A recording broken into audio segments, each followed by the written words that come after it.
Ancelotti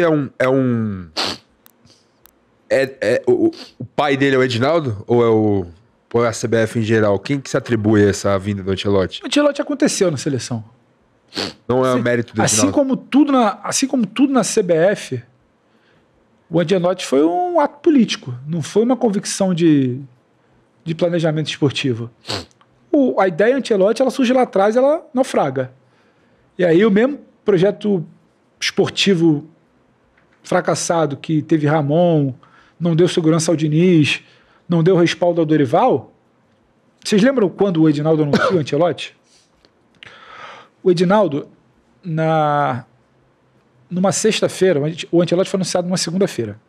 E ele sabia que na segunda-feira à tarde ele tinha um julgamento muito importante no TJ do Rio que poderia afastá-lo. E aconteceu. O Edinaldo ele tinha um acordo encaminhado com o Ancelotti, um acordo muito bem encaminhado com o Ancelotti, mas ele estava com um pé no barco do Ancelotti e outro pé no barco do Jesus. Ele tinha prometido ao Jesus na semana seguinte uma conversa. Ele nunca desistiu do Jesus. O Ancelotti, em dezembro do ano passado, enquanto o Dorival era técnico, teve gente dele indo à Europa conversar com Jesus. O Ancelotti, durante este ano, estava sempre monitorando a situação do Jesus. O Ancelotti, quando demite o Dorival... O Edinaldo. Desculpa, o Edinaldo, tô falando do Edinaldo. O Edinaldo, quando demite o Dorival, quer saber do Jesus. Ele estava em contato direto, emissários dele com Jesus. Mas nesse meio tempo o Real começa a entrar em crise. O Real se afasta do título espanhol, o Real se afasta do título da Champions. Então ele volta para aquela cartada lá de trás, que ele já conversou bem. E o Ancelotti tem um peso, o Ancelotti tem uma aceitação. Jesus poderia gerar debate. Jesus era do Flamengo, não era do futebol brasileiro. O Ancelotti é do futebol internacional. Então ele volta ao acordo com o Ancelotti. E aí joga todas as fichas dele no Ancelotti e diz para o Ancelotti que está só conversando com ele. Só que ele está com Jesus aqui no bolso. E a conversa com o Ancelotti vai avançando, vai avançando. Ela dá uma estremecida quando vaza ali, o Florentino fica meio bravo, aquele comportamento. Mas ela nunca deixou de existir. O acordo sempre existiu. E ele estava com tudo monitorado ali para anunciar, para fazer, para ele já fazer a convocação de maio para os jogos de junho, tudo. Só que ele era tão assim, ele não tinha tanta palavra com as pessoas, que ele na sexta-feira, antes de anunciar o Ancelotti, com tudo encaminhado, minuta assinada, já pensando que ele tinha que acelerar, porque ele estava balançando na justiça, ele podia cair a qualquer momento, ele queria que o Ancelotti fosse um projeto dele. Mas ao mesmo tempo ele está falando para Jesus que ia conversar com Jesus. Ele tinha viagem marcada para a Europa nessa semana que ele cai. Para falar com Jesus. Só que no sábado e no domingo, toda a sinalização que ele recebe é: você vai cair. Você vai tomar uma canetada no TJ do Rio. Você vai cair. E ele acha que ele pode se salvar anunciando o Ancelotti na segunda-feira. Ele chega na CBF sem falar com ninguém, as pessoas mais próximas não estavam sabendo, fala que ele tem que subir para fazer um anúncio. Sobe, entra o menino do vídeo, entra o cara da rede social. É uma coisa anuncia sem texto porta pronto. dos fundos. O vídeo é gravado numa coisa meio ele ali, tá lendo, não tá, ele anuncia o Ancelotti, ele pega a gente de surpresa aqui lá. E nisso tinha gente do Jesus achando que ia conversar ainda. Putz. O Ancelotti é uma tacada política para tentar se salvar de alguém que sabia que ia cair na justiça a qualquer momento. Não é um projeto esportivo. Pode dar certo? Claro, Copa do Mundo são 8 jogos agora, e é o Ancelotti, e é o futebol brasileiro.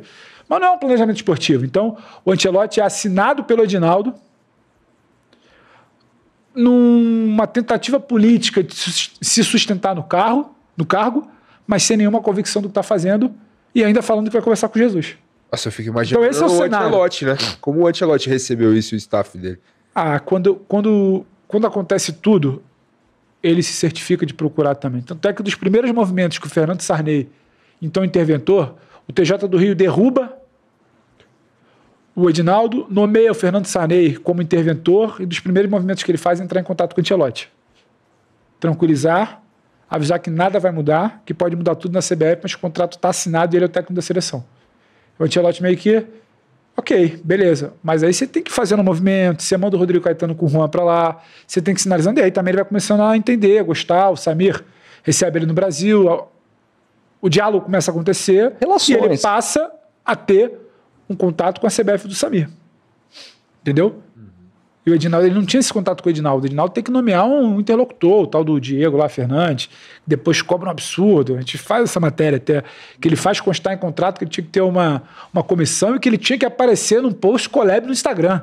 Tamanha vaidade da pessoa. Então, assim, Essa era com. Só que o Edinaldo estava topando qualquer coisa para fechar com o Ancelotti. E então aceita essas condições. Quando o pessoal do Sami pega, vira e fala: não é possível.